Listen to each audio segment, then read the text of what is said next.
Ustaj rano,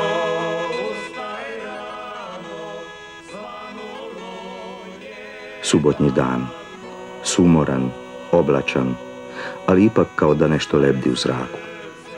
Kao da je zastalo vrijeme na nekoliko sati. Uz materijalnu potporu naklade za nacionalne i etničke manjine u Mađarskoj počinje snimanje.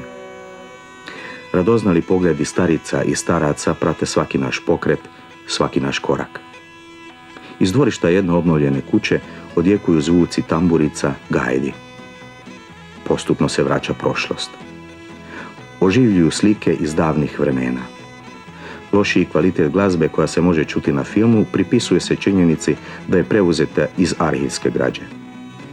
Unatoč tom nedostatku, mi smo se ipak trudili zadržati originalne melodije, reproducirati zvuke starih orkestara, kako bismo na taj način trajno zabilježili imena onih ljudi koji su cijeloga svog života glazbom služili svome narodu. Ovom prigodom odajemo hvalu Stipanu Pavkoviću Patku, Antolu Kovaču Tončiju i orkestru Šokadija pod vodstvom Joke Sajčana. Zahvaljujemo se ujedno i njihovim nasljednicima, orkestru Vizin i Vujičić. Ovaj snimak ovjekovječuje zvukove njihovih glazbala, ovjekovječuje plesove okolnih bošnjačkih sela. Ono što ipak nećete vidjeti na snimku jest ljubav s kojom smo dočekani sa strane žitelja ovog malog bošnjačkog sela, čije se stanovništvo postupno gubi. Nećete vidjeti ni njihovo oduševljenje i divljenje plesačima, niti radoznalost prilikom našeg snimanja. U Nijemetu se na par sati zaustavilo vrijeme i oživjela je prošlost. Kolo se vilo u brižljivo očuvanim narodnim nošnjama, glasovi tamburica ispunili su zvucima ulicu, berda je brundala, pjesma se orila. Hvatajte se, curice, do mene. Ovog dana sve je blistalo od ljepote. Još i zvono njemačke crkve kao da je glasnije i ljepše zvonilo i raznosilo na sve strane. Još smo živi i još smo tu. Zadatak nam je sjećati se i ostaviti uspomene da nas se sjećaju.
Krajem 17. i početkom 18. stoljeća ogranak bošnjačkih Hrvata katoličke vjeroispovijesti pod vodstvom Franjevaca pristigao je u Baranju.